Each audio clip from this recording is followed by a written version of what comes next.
beautiful the water is. Okay, so to make a long story short, people are wondering why none of my cases have been heard in court. And I agree, I have the same questioning. I don't know specific to myself why, but I do know, look at how beautiful the water is. But I do know that there are major reasons in Chicago, and I use Chicago as a model because I'm from Chicago. I don't know what goes on in New York or Cali or whatever, but I would imagine it's similar, okay? Understand the evolution of our government, right? We have state's attorney's office, and what does the state's attorney do? They prosecute the bad guys, right? We have police. What do the police do? They arrest the bad guys, right? So what happens is, as we have large cases where there's federal involvement, meaning there is an investigation taking place over a course of years rather than a single arrest being made, there's a need for witnesses. So the state, the feds, whatever local department you're discussing, they have a need for witnesses. They incentivize witnesses with jobs. What kinds of jobs can be given by the government? Government jobs, correct? So what happens is, we're all human beings. We all have compassion. We all have, these psychological principles, whether we care to admit it or not, that we experience. If you were raised in an underserved neighborhood with shooting and killing, etc. and so forth, you are naturally going to have a desire for change in those neighborhoods and in society. It's going to be natural. If you don't, then you're heartless. Or you're numb. You've been so abused that you can't feel anymore, which either way it's sad. So let's say that someone from an underserved neighborhood or population gets a deal. The only jobs that the government have to give are government jobs. So what happens in the courthouse is that as time passes, as the government evolves, people are incentivized to testify and protected with government jobs. So you go from having an entire population of the courthouse as uninterested parties to people who actually know what the fuck it is to struggle, who know what it is to live with death, who know what it is to be afraid to walk to school in the morning. And when you discuss that population having jobs in the government, there's a barrier that's removed. And that barrier is the human, sense of compassion, of feeling, of understanding. Something that an Ivy League college cannot pay for. If you are afraid to get out of bed in the morning and walk to school, there is no way to make someone understand that fear who has never experienced it before. Maybe with virtual reality, but even still, when that is your actual life, you're scared and you feel things and store things, traumas, samskaras, as is described in the Untethered Soul. And they affect you for the rest of your life, and they affect your decision making, and they affect the way that you see the world. Well, when we take out all of the Ivy Leaguers from the government jobs and we fill up our courthouses with primarily people from the neighborhood who may have moved out, and I'm sure they are educated. I'm sure not everyone working there has gotten a deal. But even if you let one person with a deal in, they have a friend and they have a friend, and anytime there's a job opening, it's word of mouth. It's natural. Hey girl, they're hiring here. Get your ass over here and fill out an application, right? So now you have courthouses that are filled with people who have tremendous amounts of compassion for the underserved. Tremendous amounts. Loyalties. Gang ties even.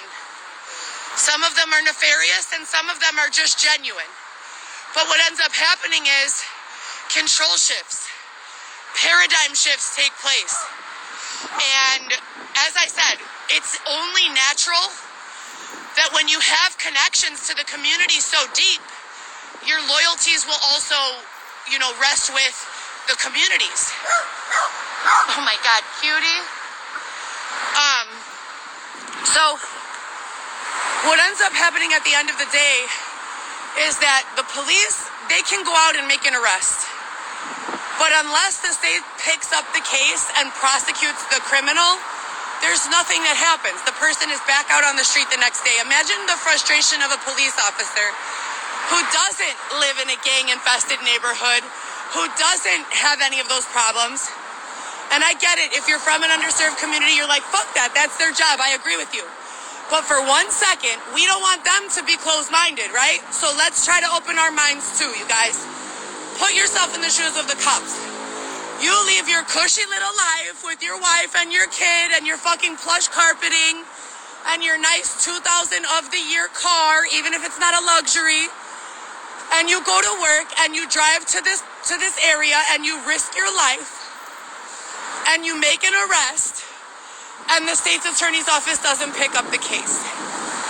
Now, you might have a target on your back as the officer. You know, you're definitely feeling salty that you go through that and risk your life without having any follow-up from the state's attorney's office. Now flip it around and look at the state's attorney.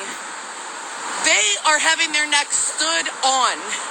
There is a huge conflict of interest with the amount of people with deep community ties who are in control of our justice. But without them, we have no emotion, we have no compassion, and we have no understanding. So that's what allows for oppression to continue. That's what allows for wrongful convictions to continue. That's what allows for a lot of these crimes to just continue happening. When you have a good equal balance of people who understand because they're from the community and people who comprehend because they have the education, then you can handle problems accordingly. But when you don't have that balance, the state's attorney's office can have all the proof they want. If they're receiving pressure from street gangs, pressure from violence at home, threats, death threats, threats against their family. Let me ask you a question. Regardless of what your job title is, I'm a mom. If it was my job to prosecute a criminal and someone showed up at my home, at my doorstep and said, bitch, let this case go or I'm going to come back here and kill you and your family, no problem, right? Who disagrees? I dare any one of you to disagree because you'll be lying if you do. So the problem that I'm facing right now with my cases, the victimizations against me, is that all of this political stuff that can be clearly explained and understood if you have the time and patience to really, make an analysis of the evolution of our local government and the powers that be, is that there are more than just your clean cases being presented here. There are setups, there is corruption in the streets, and there are corruptions in the courthouses. Money is a big power player, and unfortunately, we have not found a way to separate the two yet. So, my only best guess with regards to why... What are you doing? What are you doing? Why are you stopping? My only best guess with regards to why these cases have not been prosecuted yet, or at all, is because the state can't. If they could, they would. Again, my biggest concern is that proof has already, been provided. Arrests were made when I was bludgeoned. Police showed up at the scene. They saw the person there covered in blood with the tire iron, and they made an arrest at the scene.